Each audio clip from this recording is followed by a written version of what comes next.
Hi, my name is Olivia Beck. I am a student at Auburn University in their Family Nurse Practitioner program, and I'm going to be talking to you about corticosteroids. So some of the medicines that fall under this class include prednisone, decadron, beclomethasone, and celestone. You'll notice that most of these medicines end in O-N-E. I said most, not all, because decadron, for example, only ends in O-N, but it's kind of like a visual cue if you ever see these medicines. These medicines are beneficial by reducing inflammation in the body. They do so by inhibiting immunoglobulin E and mast cell-mediated migration of inflammatory cells.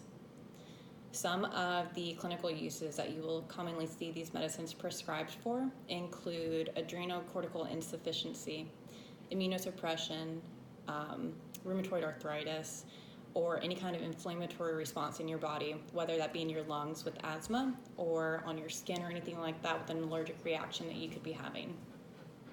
Some of the contraindications that you want to look out for with these medicines include patients with end-stage liver disease, as well as patients that have an acute asthma attack occurring. These medications are absorbed in your upper jejunum. They are distributed widely in the body. They do cross your placenta, so they also enter your breast milk. They are metabolized in your liver, and they are excreted in the urine. So as you can see with the metabolism in the liver, the end-stage liver disease is a major contraindication. Some of the precautions that you want to look out for when prescribing these medicines include patients with an active infection, patients with tuberculosis, whether that be active tuberculosis or latent, patients with HIV or AIDS, and patients with diabetes, as corticosteroids can sometimes increase their normal blood sugar levels.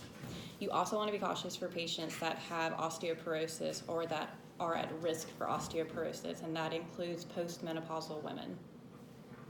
Some of the drug interactions that you also want to look out for when patients are taking corticosteroids include the use of NSAIDs, oral contraceptives, as it can decrease their effectiveness, the use of digoxin with it, as it will decrease the level of digoxin that's going through your body, and potassium depleting agents, including medications like Lasix.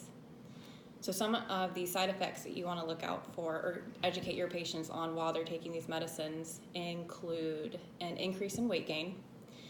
This is also caused by an increase in appetite that the patient may get while they're taking these medicines. Nervousness, restlessness, jittery, can't really sit still, and indigestion. So I'm actually going to show you a visual that kind of might help the adverse side effects stick in your head a little bit easier.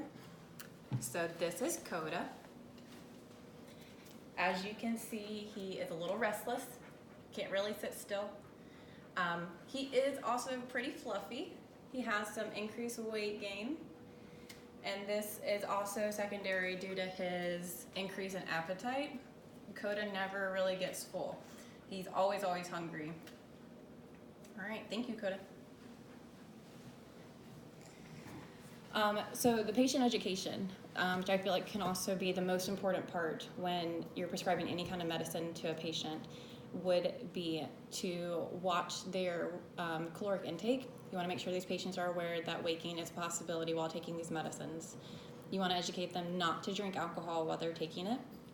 You want to educate them to modify their diet as much as possible, and do so by decreasing sodium intake, increasing potassium and calcium intake. You also want to educate them on exercise. Exercise helps by preventing weight gain, but it also helps to prevent the osteoporosis.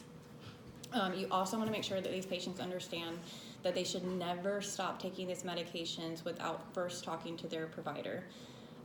These medications, since a lot of times need to be tapered off, they will be dependent upon how much they're taking, the dosage, the length of time, and everything like that will need to kind of be slowly stopped so that the adrenal glands in your body have time to kind of wake up and catch up and make up for those corticosteroids they're going to be stopping.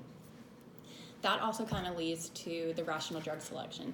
So which medicine would your provider prescribe for you depends upon why you're taking this medicine. It's going to depend on the length of therapy that you're going to be taking, as well as the relative potency. Are you taking this medication just for an acute allergic reaction that you had, or are you going to be taking this medication for a prolonged period of time due to some rheumatoid arthritis that you have?